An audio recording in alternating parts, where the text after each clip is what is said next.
Welcome back to my channel. ಹೊಸದಾಗಿ channel ನೋಡ್ತಾ ಇದ್ದರೆ ಸಬ್ಸ್ಕ್ರೈಬ್ ಮಾಡಿಕೊಂಡು ಸಪೋರ್ಟ್ ಮಾಡಿ.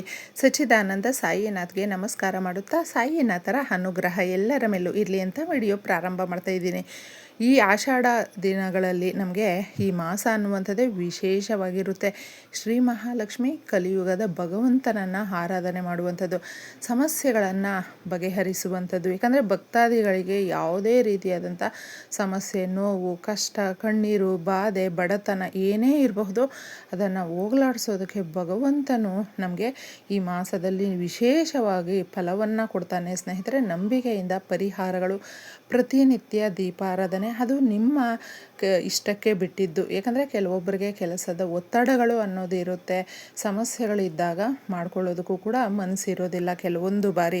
ಆದರೆ ಈ ಪರಿಹಾರವನ್ನು ಶುಕ್ರವಾರ, ಆಷಾಢ ಶುಕ್ರವಾರ ಲಕ್ಷ್ಮೀಯ ವಾರ ಅಂತ ಹೇಳ್ತೀವಿ, ಲಕ್ಷ್ಮೀ ದೇವಿಗೆ ತುಂಬ ಪ್ರೀತಿಕರವಾಗಿರುವಂಥ ಪರಿಹಾರಗಳನ್ನು ನಾವು ಮಾಡಿಕೊಂಡಾಗ ನಮ್ಮ ಬೀರುವ, ನಮ್ಮ ಕಪಾಟು, ನಾವು ಏನು ಒಡವೆಗಳನ್ನು ಇಡ್ತೀವಿ, ಜೋಪಾನವಾಗಿ ಬೆಲೆ ಬಾಳುವಂಥ ವಸ್ತುಗಳನ್ನು ಜೋಪಾನ ಮಾಡಿ ಇಡ್ತೀವಿ ನೋಡಿ, ಆ ಜಾಗ ಅನ್ನುವಂಥದ್ದು ಶ್ರೀ ಮಹಾಲಕ್ಷ್ಮಿ ನೆಲೆಸುವಂಥ ಜಾಗ. ಏಕೆಂದರೆ ನಾವು ಎಷ್ಟು ಹುಷಾರಾಗಿ ದುಡ್ಡನ್ನು, ಒಡವೆಗಳನ್ನು, ಬೆಲೆ ಬಾಳುವ ವಸ್ತುಗಳನ್ನು ಜೋಪಾನ ಮಾಡಿಟ್ಟಿರ್ತೀವಿ, ಅದು ಎಲ್ಲವೂ ಕೂಡ ನಮಗೆ ಇನ್ನೂ ಡಬಲ್ ಆಗಬೇಕು, ಅಭಿವೃದ್ಧಿ ಆಗಬೇಕು. ನಮ್ಮ ಮನೆಯಲ್ಲಿ ಒಂದಲ್ಲ ಒಂದು ರೀತಿಯಲ್ಲಿ ಎಷ್ಟೋ ಜನ ಕೈ ತುಂಬ ದುಡ್ಡು ಬರುತ್ತೆ, ಆದರೆ ದುಡ್ಡೇ ನಿಲ್ಲೋದಿಲ್ಲ, ಖರ್ಚುಗಳು ಜಾಸ್ತಿ ಇರುತ್ತೆ, ಸಮಸ್ಯೆಗಳು ತುಂಬ ಇರುತ್ತೆ, ಮನೆಯಲ್ಲಿ ಯಾಕೋ ಬಡತನ ಕಾಡ್ತಾ ಇದೆ, ಏನು ಮಾಡಬೇಕೋ ತೋಚ್ತಾ ಇಲ್ಲ ಅನ್ನುವಂಥವರು ಸಿಂಪಲ್ಲಾಗಿ ಸ್ನೇಹಿತರೆ, ಯಾಕಂದರೆ ಈ ಪರಿಹಾರಕ್ಕೆ ನಮಗೆ ಬೇಕಾಗಿರುವಂಥದ್ದು ಸ್ವಲ್ಪ ಬೇವಿನ ಎಲೆಗಳು. ಬೇವಿನ ಎಲೆಯಿಂದ ಮಾಡುವಂಥ ಪರಿಹಾರಗಳು ಬೇಗ ಕೈ ಹಿಡಿಯುತ್ತೆ, ನಮ್ಮ ಮನೆಯಲ್ಲಿ ಇರುವಂಥ ಬಡತನವನ್ನು, ಅಲಕ್ಷ್ಮಿಯನ್ನು ದೂರ ಮಾಡುತ್ತೆ, ದುಡ್ಡು ಆಕರ್ಷಿಸುವಂತೆ ಮಾಡುತ್ತೆ. ಯಾಕಂದರೆ ಎಷ್ಟೋ ಜನಕ್ಕೆ ಕೈ ತುಂಬ ಸಂಬಳ ಬರುತ್ತೆ, ಕೆಲವೊಬ್ಬರಿಗೆ ಕಡಿಮೆ ಸಂಬಳ ಬರುತ್ತೆ, ಆದರೂ ಜೀವನ ನೋಡೋದಕ್ಕೆ ತದ್ವಿರುದ್ಧವಾಗಿ ಇರುತ್ತೆ. ನಾವು ಯಾವ ರೀತಿ ತಗೊಂಡು ಹೋಗ್ತಾ ಇದ್ದೀವಿ ಅನ್ನೋದು ನಮಗೆ ಗೊತ್ತಾಗಿರೋದಿಲ್ಲ. ಅಂತಹವರು ಮುಖ್ಯವಾಗಿ ಪ್ರಾರ್ಥನೆ ಮಾಡ್ಕೊಳ್ತಾ, ನಂಬಿಕೆಯಿಂದ ನಿಮ್ಮ ಇಷ್ಟ ದೇವರು, ಮನೆ ದೇವರನ್ನು ಕೇಳ್ಕೊಳ್ತಾ ಈ ಪರಿಹಾರವನ್ನು ಮಾಡ್ಕೊಳ್ಳಿ. ಒಂದು 2 ರೆಕ್ಕೆಗಳು ನಮಗೆ ಬೇವಿನ ಎಲೆಗಳನ್ನು ತಗೊಂಡು ಬಂದರೆ ಸಾಕಾಗುತ್ತೆ. ಬೆಳಗ್ಗೆ ತಗೊಂಡು ಬಂದು ಇಟ್ಕೊಳ್ಳಿ.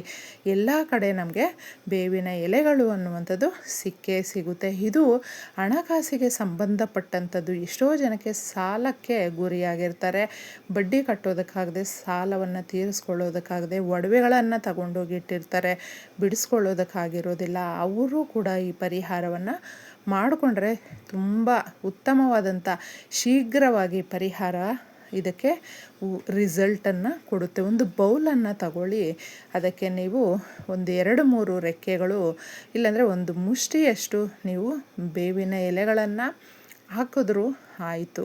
ಈ ಥರ ಹಾಕಿದ ಮೇಲೆ ಬೇಗ ನಮ್ಮ ಮನೆಯಲ್ಲಿ ಇರುವಂಥ ನೆಗೆಟಿವನ್ನು ಅಬ್ಸರ್ವ್ ಮಾಡಿಕೊಳ್ಳುವಂಥ, ಸಮುದ್ರ ಗರ್ಭದಲ್ಲಿ ಸಿಕ್ಕಿರುವಂಥ ಕಲ್ಲುಪ್ಪು ಲಕ್ಷ್ಮೀ ದೇವಿಗೆ ತುಂಬ ಇಷ್ಟ ಆಗುತ್ತೆ.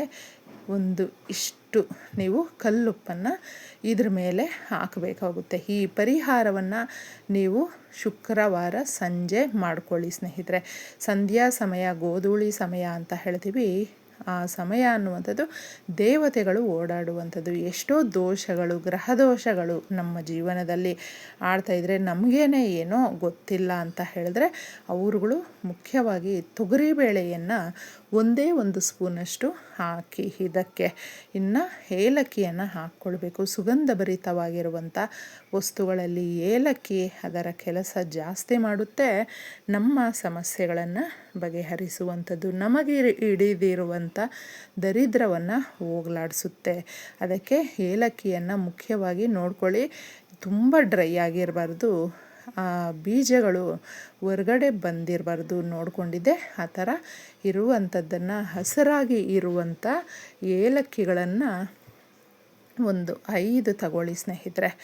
ಇದಕ್ಕೆ ಇನ್ನು ಅರಿಶಿಣ, ಕುಂಕುಮವನ್ನು ತಗೊಳ್ಬೇಕಾಗುತ್ತೆ. ಯಾವಾಗಲೂ ನಾವು ಏನೋ ಶುಭ ಕಾರ್ಯಗಳನ್ನು ಮಾಡ್ತೀವಿ, ಮನೆಯಲ್ಲೇ ನಮ್ಮ ಅಂಧಕಾರವನ್ನು ಓಡಿಸೋದಕ್ಕೆ, ಕತ್ತಲನ್ನು ಓಡಿಸೋದಕ್ಕೆ ಎಷ್ಟೋ ಹೆಣ್ಣುಮಕ್ಕಳಿಗೆ ಹೇಳತೀರದಷ್ಟು ಸಮಸ್ಯೆಗಳಿರುತ್ತೆ, ಕಷ್ಟಗಳಿರುತ್ತೆ. ಅದನ್ನು ಹೋಗಲಾಡಿಸೋದಕ್ಕೆ ಇದು ಸಹಾಯವನ್ನು ಮಾಡುತ್ತೆ. ನೆನಪಲ್ಲಿಟ್ಕೊಳ್ಳಿ, ಭಕ್ತಿಯಿಂದ ಇದನ್ನು ರಹಸ್ಯವಾಗಿ ಮಾಡ್ಕೊಳ್ಬೇಕಾಗುತ್ತೆ. ಇನ್ನು ನೀವು ಯಾವುದೇ ಒಂದು ದುಡ್ಡನ್ನು ಖರ್ಚು ಮಾಡಿ ತಗೊಂಡು ಬರುವಂಥದ್ದು ಯಾವುದೂ ಇಲ್ಲ. ಮನೆಯಲ್ಲೇ ಇರುವಂಥ ವಸ್ತುಗಳನ್ನು ಬಳಸ್ಕೊಂಡು ನಾವು ಈ ಪರಿಹಾರವನ್ನು ಮಾಡ್ಕೊಳ್ತಾ ಇದ್ದೀವಿ. ಅರಿಶಿಣ ಕುಂಕುಮ ಸ್ವಲ್ಪ ನೀವು ಹಾಕ್ಕೊಳ್ಬೇಕು. ಆದಷ್ಟು ಗಾಜಿನ ಬೌಲಿದ್ದರೆ ತಗೊಳ್ಳಿ. ಗಾಜಿನದರಲ್ಲಿ ಮಾಡುವಂಥ ಪರಿಹಾರಗಳು ಬೇಗ ನಮಗೆ ರಿಸಲ್ಟನ್ನು ಕೊಡುತ್ತೆ, ಸಮಸ್ಯೆಗಳನ್ನು ಬಗೆಹರಿಸೋದಕ್ಕೆ ಒಂದು ಶಕ್ತಿಯನ್ನು ಕೊಡುತ್ತೆ, 4 ಕಡೆಯಿಂದ ದುಡ್ಡನ್ನು ಆಕರ್ಷಿಸುವಂತೆ ಮಾಡುತ್ತೆ. ಹಣವನ್ನು ಗಳಿಸ್ಕೊಳ್ಬೇಕು ಅಂದರೆ ಬಹಳ ಕಷ್ಟ ಇರುತ್ತೆ ಸ್ನೇಹಿತರೆ. ಅದನ್ನು ಮತ್ತೆ ನಾವು ಉಳಿಸ್ಕೊಳ್ಬೇಕು, ಜಾಸ್ತಿ ಖರ್ಚು ಮಾಡದೆ ಅದನ್ನು ಇನ್ನೇನೋ ಒಂದ್ರ ಮೇಲೆ ಇನ್ವೆಸ್ಟ್ ಮಾಡಬೇಕು, ಡಬಲ್ ಮಾಡಬೇಕು ಅನ್ನುವಂಥದ್ದು ಇರುತ್ತೆ ಎಷ್ಟೋ ಜನಕ್ಕೆ. ಅದಕ್ಕೆಲ್ಲದಕ್ಕೂ ಕೂಡ ಇದು ಒಂದು ರೀತಿಯಲ್ಲಿ ಚೆನ್ನಾಗಿರುತ್ತೆ. ಕೆಲವೊಬ್ಬರಿಗೆ ಗ್ರಹದೋಷಗಳ ಭಯ ಅನ್ನೋದೇ ಇರುತ್ತೆ, ಕೆಲವೊಬ್ಬರಿಗೆ ಶಾಂತಿ ಪೂಜೆ, ಕೆಲವೊಬ್ಬರಿಗೆ ಪರಿಹಾರಗಳು, ಅದೆಲ್ಲವೂ ಕೂಡ ಹಣಕಾಸಿನಿಂದ ಕೂಡಿರುತ್ತೆ. ದೇವಸ್ಥಾನಕ್ಕೆ ಹೋದಾಗ ನಮ್ಮ ಗ್ರಹದೋಷಗಳಲ್ಲಿ ಏನೋ ಒಂದು ಆ ದೋಷಗಳಿದ್ದಾಗ ಅದಕ್ಕೆ ಶಾಂತಿ ಪೂಜೆಗಳು, ಪರಿಹಾರಗಳು ಅಂತ ಹೇಳ್ತಾರೆ, ಮಾಡ್ಕೊಳ್ಬಹುದು. ಆದರೆ ಹಣಕಾಸು ಇಲ್ಲ, ನಾವು ಮಾಡ್ಕೊಳ್ಳೋದಕ್ಕಾಗೋದಿಲ್ಲ ಅನ್ನುವಂಥವರು ಈ ರೀತಿ ರಹಸ್ಯ ಪರಿಹಾರಗಳು ಅನ್ನುವಂಥದ್ದು ನಮಗೆ ಹಿರಿಯರು ತಿಳಿಸ್ಕೊಟ್ಟಿರುವಂಥದ್ದು. ಇದನ್ನು ನಂಬಿಕೆಯಿಂದ ಮಾಡಿಕೊಂಡಾಗ ನಮ್ಮ ಮನೆಯಲ್ಲಿ ಸುಧಾರಣೆ ಅನ್ನುವಂಥದ್ದು ಕಾಣುತ್ತೆ. ಈ ಬೌಲನ್ನು ನೀವು ನಿಮ್ಮ ಬೀರುವಾ ಕೆಳಗಡೆ ಇಡಬೇಕಾಗುತ್ತೆ. ತುಂಬ ಜನ ಬೀರುವಾ ಕೆಳಗಡೆ ಎಲ್ಲನೂ ನೀಟಾಗಿ ಒಂದು ಆ ಡಸ್ಟ್ ಎಲ್ಲ ಇದ್ದರೂ ಕೂಡ ಅದನ್ನು ಗುಡಿಸೋದಾಗಲಿ ಒರೆಸೋದಾಗಲಿ ಮಾಡಿರೋದಿಲ್ಲ. ಆದರೆ ಅದನ್ನು ನೀಟಾಗಿ ಮಾಡಿಕೊಂಡು ತದನಂತರ ಆ ಜಾಗದಲ್ಲಿ ನೀವು ಇಡಿ ಸ್ನೇಹಿತರೆ. ಈ ಥರ ಇಟ್ಟು ಕೇಳ್ಕೊಳ್ಳೋದ್ರಿಂದ ನಮ್ಮ ಸಮಸ್ಯೆಗಳು ಅಂದರೆ ನಮಗೆ ಎಷ್ಟೋ ಜನಕ್ಕೆ ಒಡವೆಗಳನ್ನು ಜೋಪಾನ ಮಾಡೋದಕ್ಕಾಗೋದಿಲ್ಲ, ಹಣವನ್ನು ಜೋಪಾನ ಮಾಡೋದಕ್ಕಾಗೋದಿಲ್ಲ, ಹೇಗೋ ಹೋಗ್ತಾಯಿದೆ, ಕಳ್ತನ ಆಗ್ತಾಯಿದೆ ಅಥವಾ ಮನೆಯಲ್ಲೇ ಖರ್ಚುಗಳಾಗ್ತಾಯಿದೆ, ತಗೊಳ್ತಾ ಇದ್ದಾರೆ ಮನೆಯವರೇ ಅಂತ ನಮಗೆ ಬೇಸರ ಆಗ್ತಾ ಇರುತ್ತೆ. ಒಂದಲ್ಲ ಒಂದು ರೀತಿಯಲ್ಲಿ ನೋವು ಕೊಡ್ತಾ ಇರ್ತಾರೆ. ಅದನ್ನು ಹೋಗಲಾಡಿಸೋದಕ್ಕೆ, ನೆಮ್ಮದಿ ಶಾಂತಿಯನ್ನು ಪಡ್ಕೊಳ್ಳೋದಕ್ಕೆ, ಅಭಿವೃದ್ಧಿಯನ್ನು ಪಡ್ಕೊಳ್ಳೋದಕ್ಕೆ ಇದು ತುಂಬ ಸಹಾಯ ಮಾಡುತ್ತೆ. ಇಷ್ಟನ್ನು ನೀವು ಬೌಲನ್ನು ಬೀರುವ ಕೆಳಗಡೆ ಇಟ್ಟು ಅದನ್ನು ಪೂರ್ತಿಯಾಗಿ ಸ್ನೇಹಿತರೆ 1 ವಾರ ಬಿಟ್ಟುಬಿಡಿ. ಎಷ್ಟೋ ಜನಕ್ಕೆ ಹಲವಾರು ಕೋರಿಕೆಗಳಿರುತ್ತೆ, ಅದನ್ನು ನೆರವೇರಿಸೋದಕ್ಕೆ ಇದೊಂದು ದಾರಿಯನ್ನು ಸೂಚಿಸುತ್ತೆ. ತದನಂತರ 1 ವಾರ ಆದಮೇಲೆ ಕವರಲ್ಲಿ ನೀವು ಹಾಕ್ಕೊಂಡಿದ್ದೆ ಎಲ್ಲಾದರೂ ಹರಿಯುವ ನೀರು, ಹಸಿರು ಗಿಡಗಳು ತುಳಿಬಾರ್ದು ಅಷ್ಟೇ. ನಮ್ಮ ಮನೆಯಲ್ಲಿ ಇರುವಂಥ ನಕಾರಾತ್ಮಕ ಶಕ್ತಿಗಳನ್ನು ನಾವು ಎಳ್ಕೊಂಡೋಗಿ ಹಾಕ್ತಾ ಇರ್ತೀವಿ. ಇಷ್ಟನ್ನು ಮಾಡ್ಕೊಳ್ಳಿ,